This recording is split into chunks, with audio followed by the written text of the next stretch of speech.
अरे भाग्यवान, मेरे जूते कहाँ रखे हैं? मुझे बाहर जाने में देर हो रही है।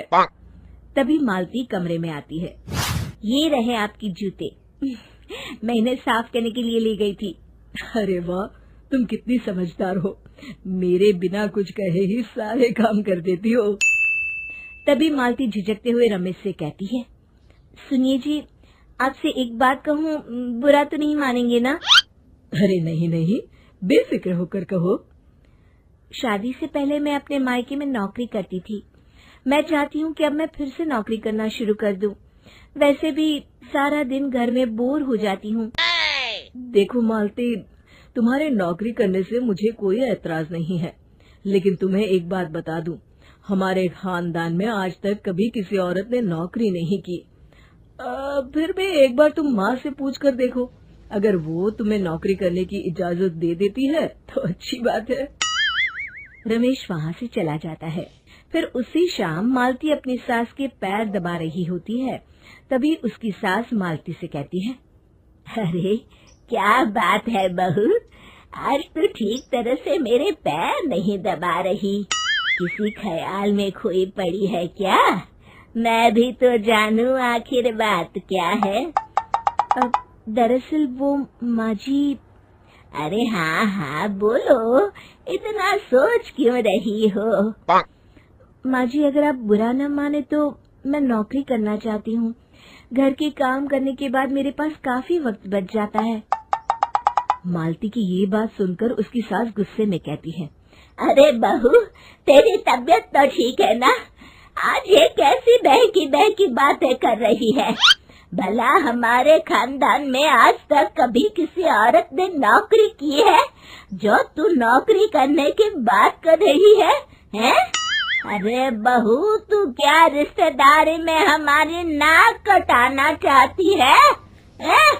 जितना जल्दी हो सके अपने दिमाग से नौकरी का भूत उतार दे। और अब जा, जल्दी से रसोई में जा, खाना बनाने का वक्त हो रहा है। मालती मन मार कर खाना पकाने के लिए रसोई घर में चली जाती है। अगले दिन, नमस्ते माँ जी, कैसी हैं आप? अरे आओ आओ दिवाकर बेटा, बैठो, मैं तुम्हारे लिए चाय मंगाती हूँ। बहू, जरा एक कप चाय तो लेती आना। फिर दिवाकर एक फाइल खोलकर मालती की सास के सामने रख देता है। ये देखिए माँ जी, ये है पिछले महीने का हिसाब और ये रहे मुनाफे के रुपए।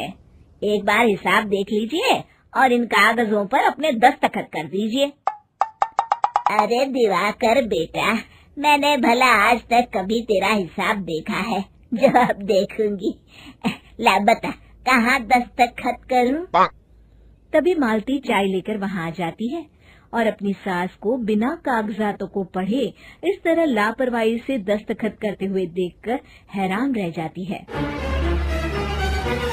अच्छा माँ जी, अब मैं चलता हूँ, फैक्ट्री में बहुत काम है।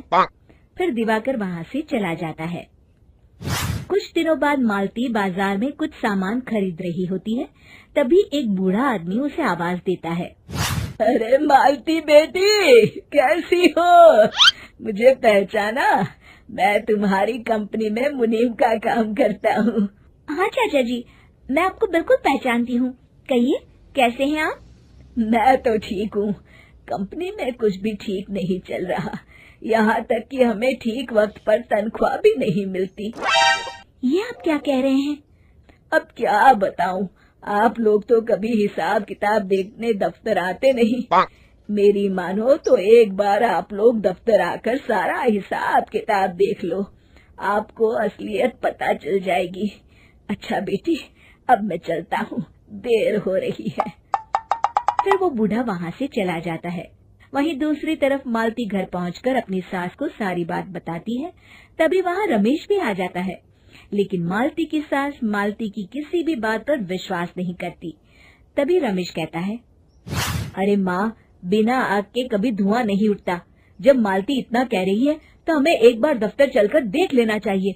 वैसे भी हम लोग काफी दिन से अपने दफ्तर नहीं गए हैं। इस तरह किसी एक आदमी के भरोसे काम छोड़ना मुझे भी ठीक नहीं लगता। अगले दिन वे सभी अपने दफ्तर पहुंचते हैं और सीधे दिवाकर के कैबिन में जाते हैं। अचानक सबको एक साथ देखकर दिवाकर चौंक जाता है।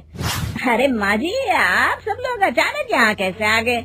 अगर कुछ काम था तो मुझे एक फोन कर दिया होता, मैं आपके घर आ जाता। तभी मालती की सास कहती है, अरे दिवाकर बेटा, आज मैं हिसाब देखने दफ्तर आई हूँ, जरा मुझे पिछले 6 महीनों का हिसाब दिखाना तो बेटा।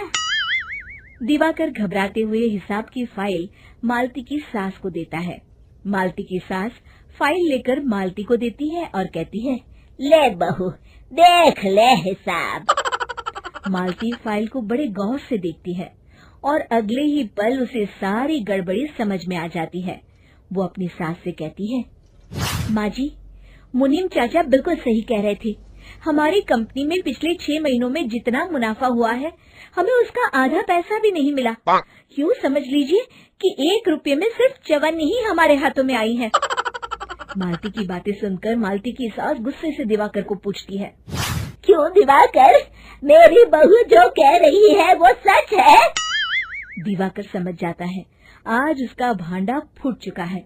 वो गिड़गिड़ाते हुए कहता है, मुझे माफ कर दीजिए माँ जी, मैं पैसों के लालच में अंधा हो गया था।